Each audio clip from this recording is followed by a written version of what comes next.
Well, greetings and salutations, one and all, to the one and only Career Retrospectives right here on the Super Review Show Network. I am joined by my two incredible friends, Kyle and Mike. What's going on, guys? What's up, man? Yo, good to be back once again. Happy Monday, January 27th. Here we go. No, but as the title of our podcast just alludes to, whatever.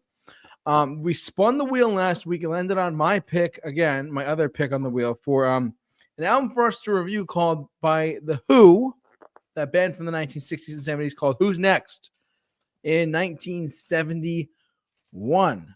This was an album that I said, hey, this might be worthwhile a good review to do. So why don't we talk about it and we'll get to it, shall we? So anyways, let's talk about The Who, shall we?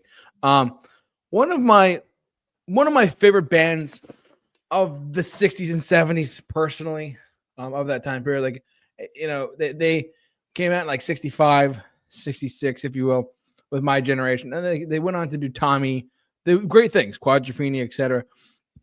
This was in between Tommy and in between Quadrophenia. So if you know anything about the history, of The Who, this is a big this is a pretty big album for them too. It has some of their biggest, most well-known songs on here of their catalog, such as big songs like Bob O'Reilly or Won't Get Fooled Again.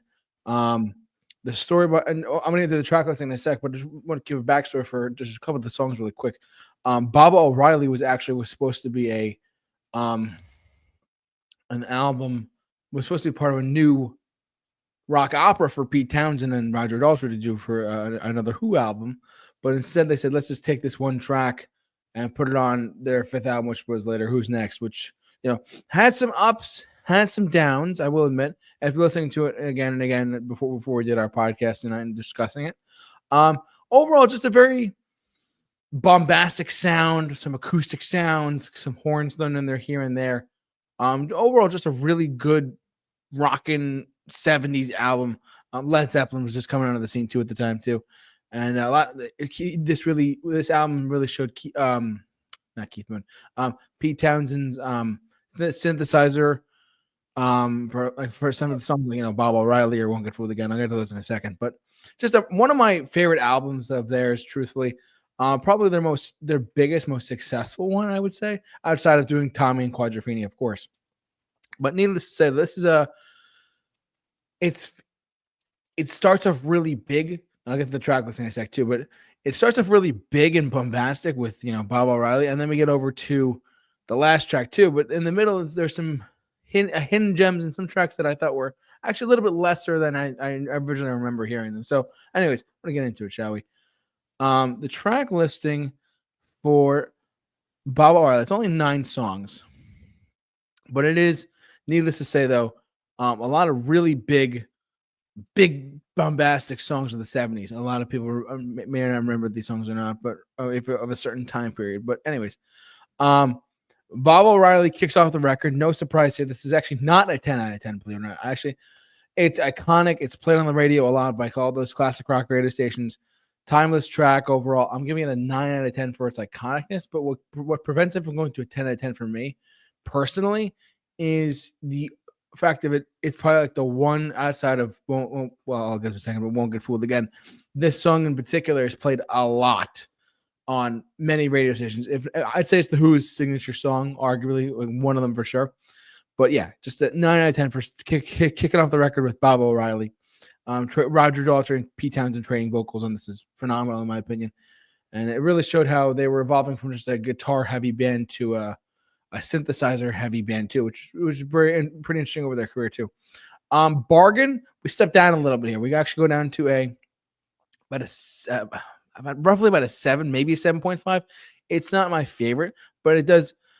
Roger Daltrey's vocals specifically are just, he's known to be a powerhouse singer. Even today, I've seen The Who twice live. I've seen Roger Daltrey on my own as a solo artist without Pete Townsend and The Who as the band. He is a powerhouse vocalist. He's known for his loud I'm not sure the specific terms. He's a powerhouse vocalist though, and a lot of people have studied his songs and whatnot too. But yeah, 7.5 out of 10 for Bargain. Love Ain't for Keeping. Kind of short, nothing too crazy here.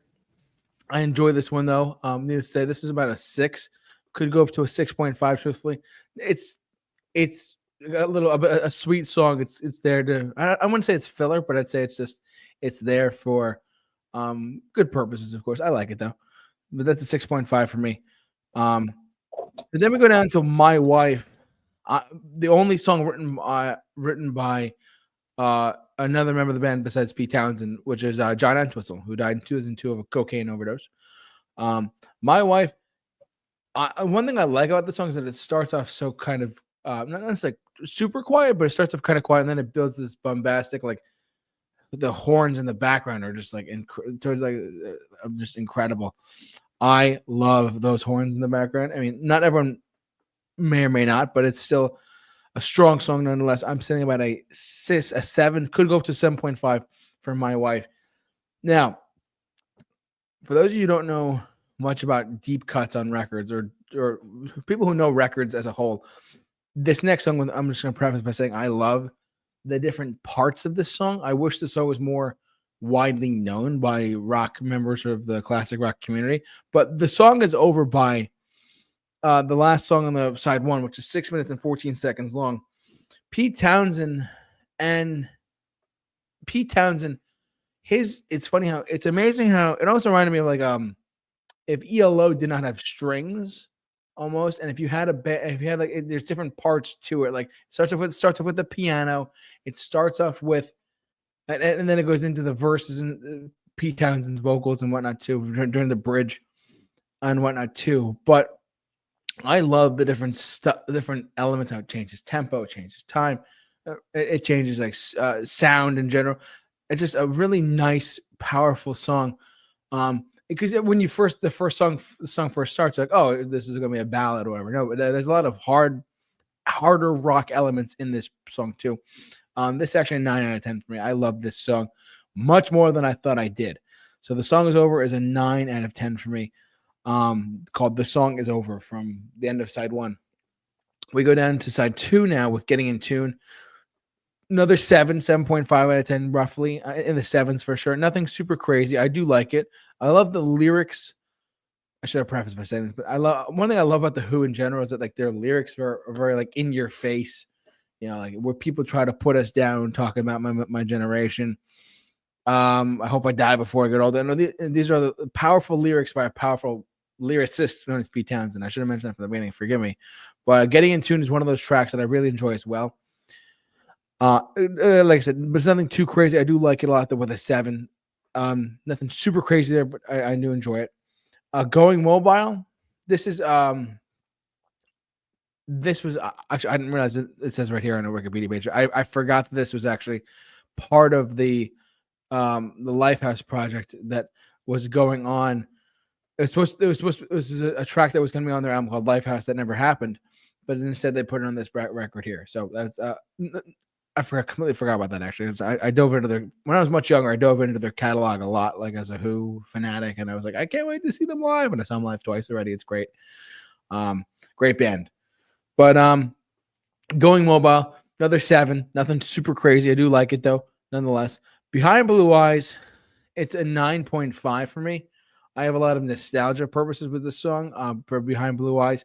For whatever reason, it's funny. The songs start between the song's acoustic guitar intro and the harmonies between between Pete Townsend and John Entwistle's background vocals.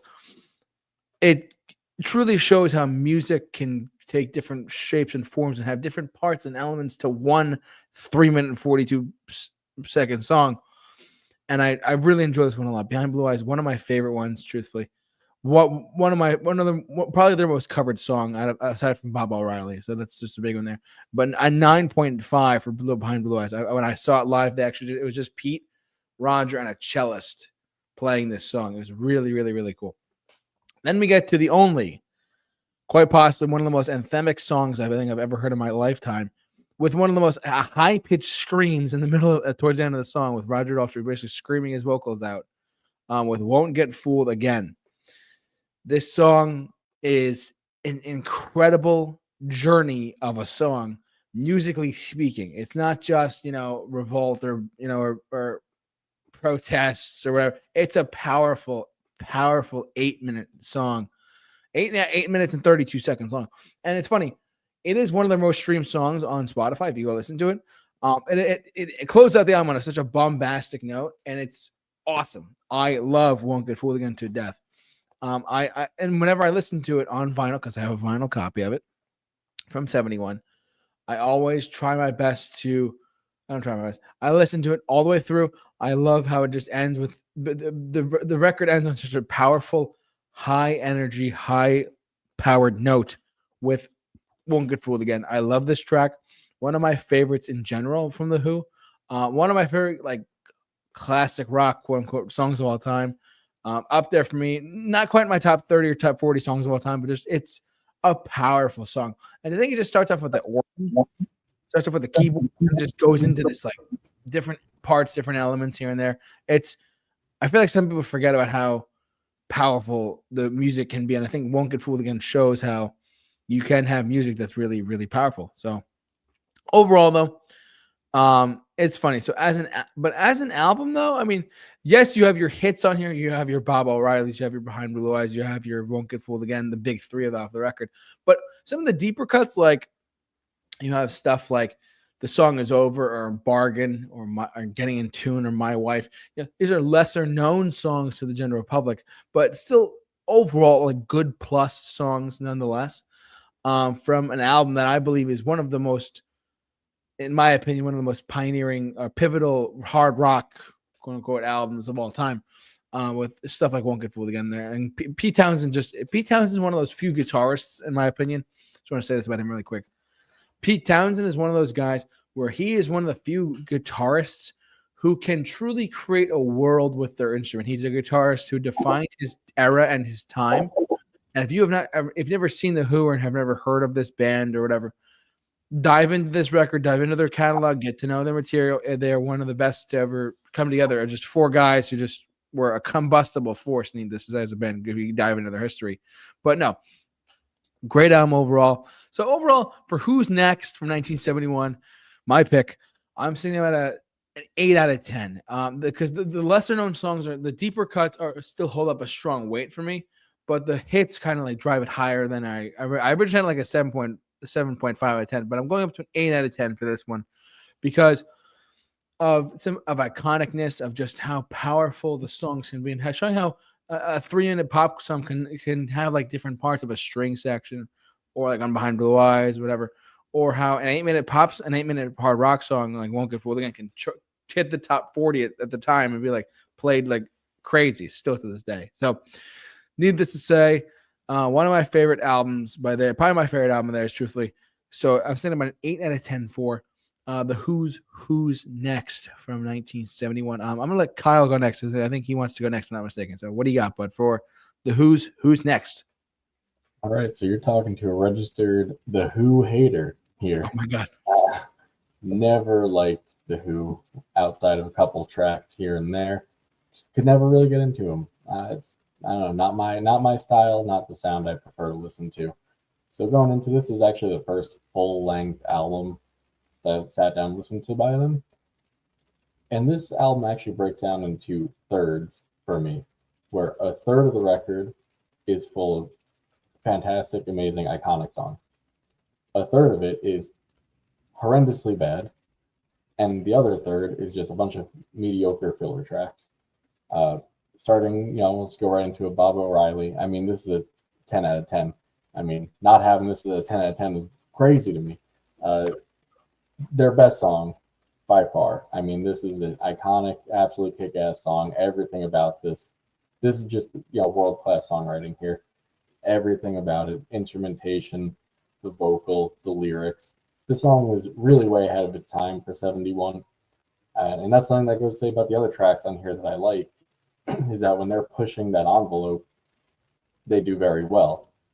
And now on the flip side of that, we go to the next song, Bargain, and immediately nosedives for me. You go from a 10 to a 3.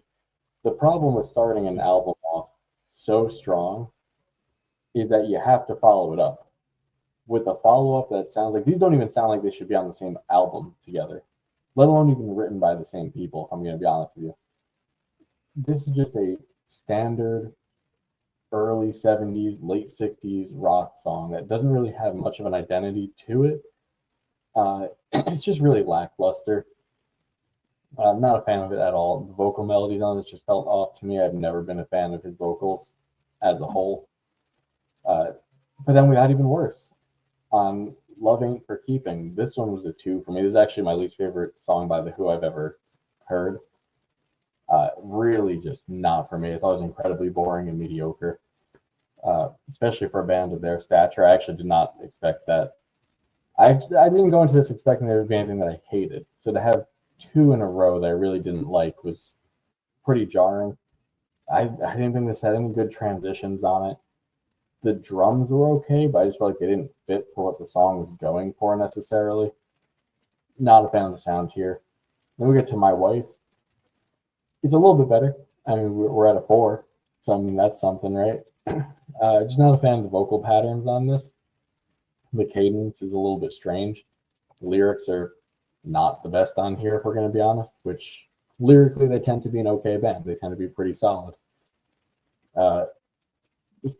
Some awkward phrasing here and there that could be a little bit jarring to the ear vocally.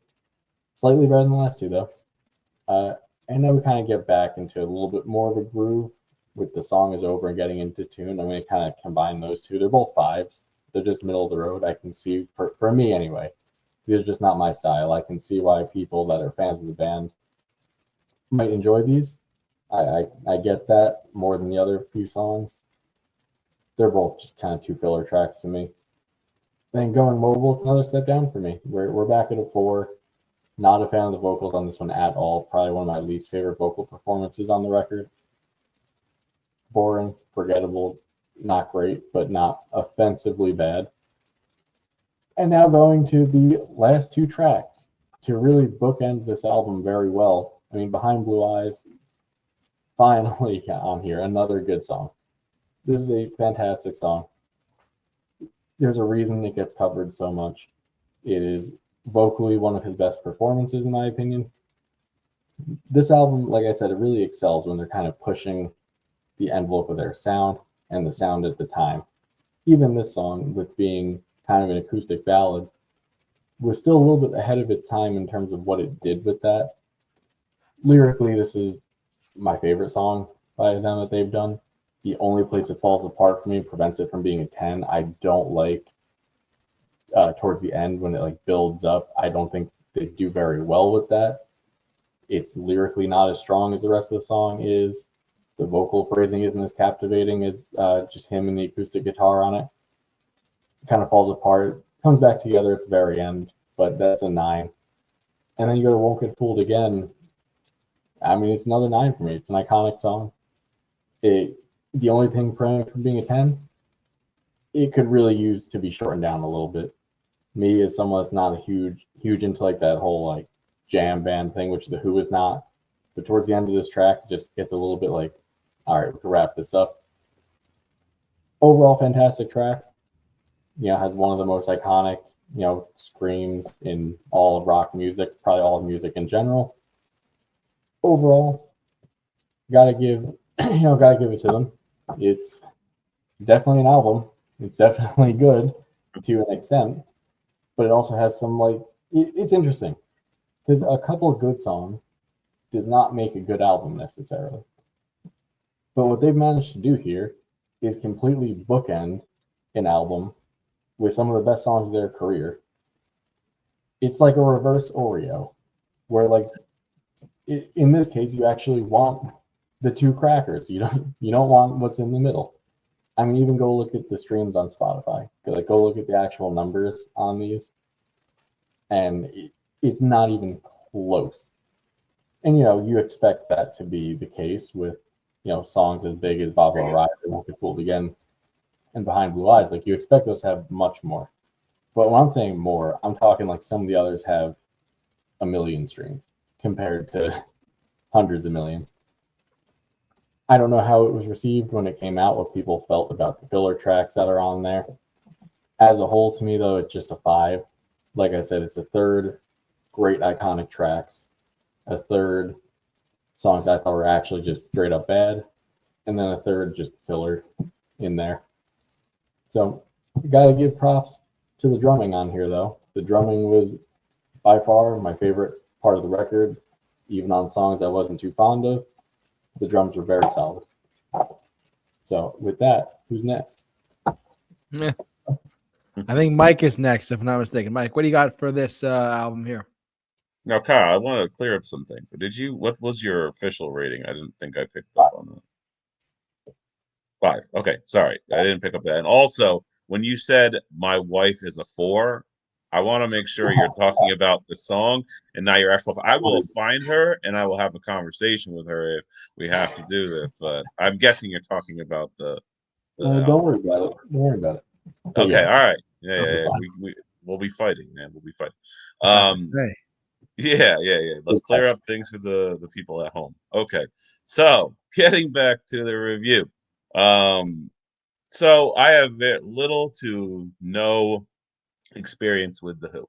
Obviously outside of those iconic tracks that we all know on the radio. Talk about my generation, I just for some reason never ventured into the direction of this band, and I just knew of them as like the presence as a one of the greats of the 70s and also just in general music. So kind of coming into this, I've actually simultaneously Anthony Fantano had a guest reviewer doing this album while we were doing this album. I don't know how that always ends up happening, but somehow we're covering things he's covering. Yeah, if you guys want to check that out, forgot to mention that to you guys. But so kind of adjacently, like I was just kind of like wondering what the general public's perception of this album is. Now, Kyle, just to let you know, the general fan base of this album are not streaming this, so those numbers, but still, those numbers are going to be off because the people who like the album for the album most likely aren't streaming this, and those numbers will not reflect that. So, not to say that I'm over, not to say I'm defending those numbers. I'm just saying, most of these guys that grew up listening to this aren't streaming this, and those numbers are going to be well off. So for sure. So starting off with Bob O'Reilly, this is going to be kind of a hot take. It's it's one of those simple, recognizable, commercial, successful songs that never really did anything for me. I never hated it, never loved it. I always hated that synth opening and the synth throughout the song. I felt it was kind of noisy and kind of distracting. Not that it's like the major killer of the song. It was just, it felt like one of those things that annoyed me. And, it's just something I could have did without. Vocally, the song, actually kind of reminds me of Bruce Springsteen at times. I don't know if you pick up on that, JT. I don't know if this like it's hard to explain. But it has the kind of those elements to the way he kind of belts out certain things. But overall, I like the second half of this song more than I like the opening.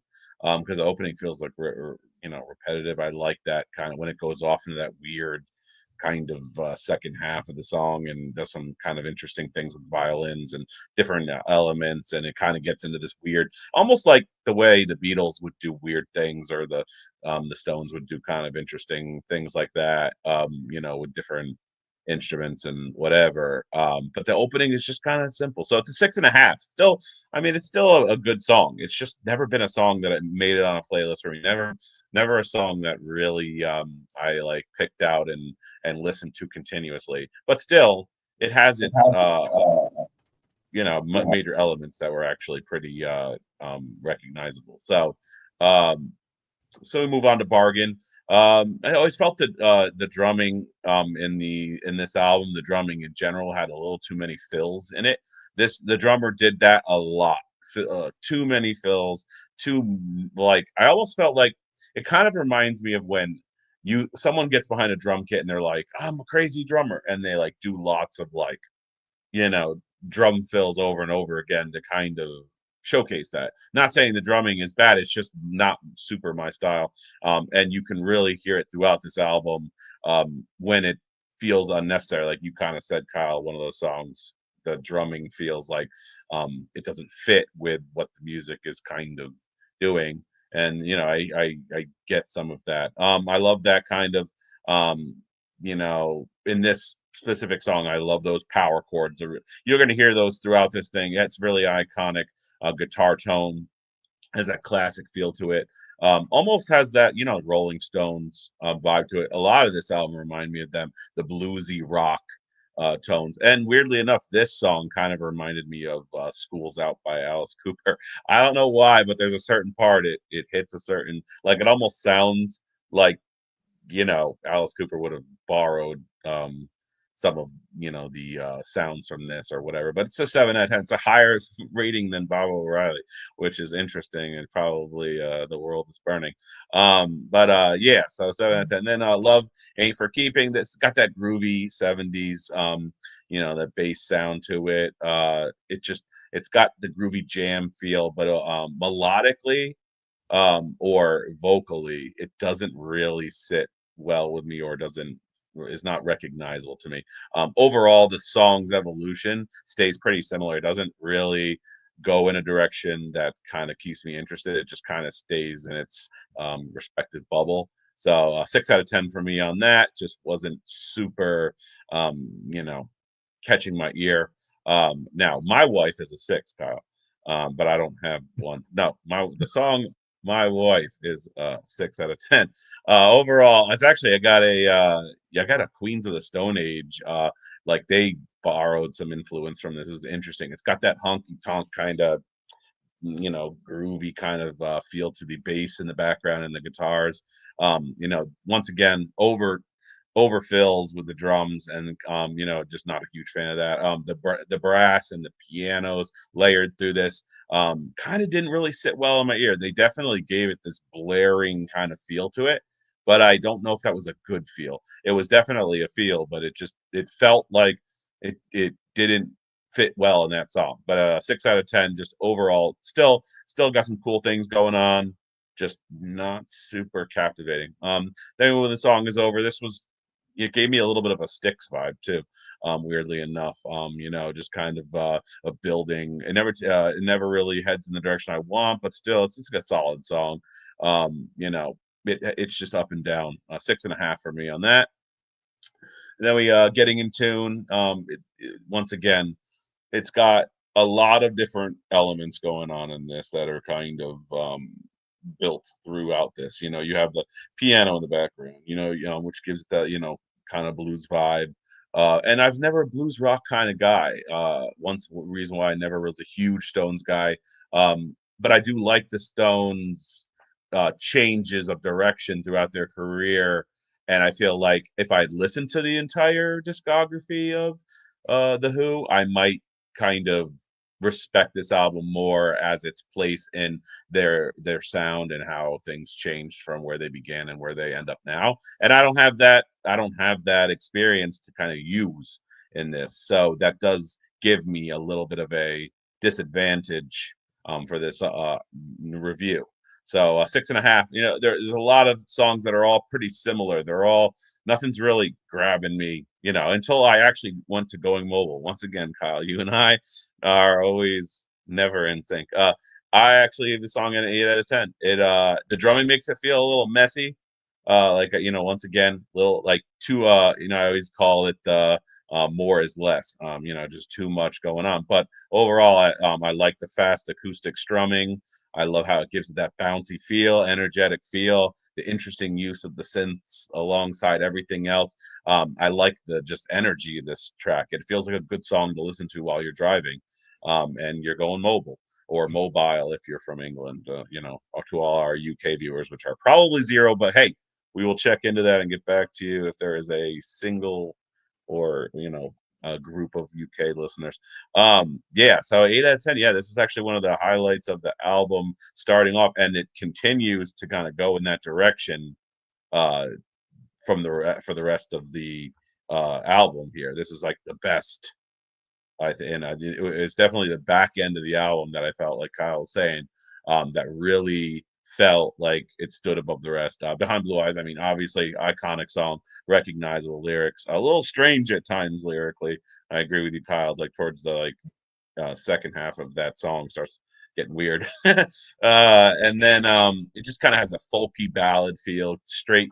And then I love how it morphs into this groovy kind of gassed up theme, showcasing the power chords again, bringing the energy. It definitely feels like a journey here, and I like that when your brain doesn't get bored with something because it starts one way and then morphs to another, and it kind of doesn't do something too much in order to over use it. And which is nothing wrong with overusing something if you're able to capitalize on the different melodic passages you're bringing or memorability or songwriting you're bringing.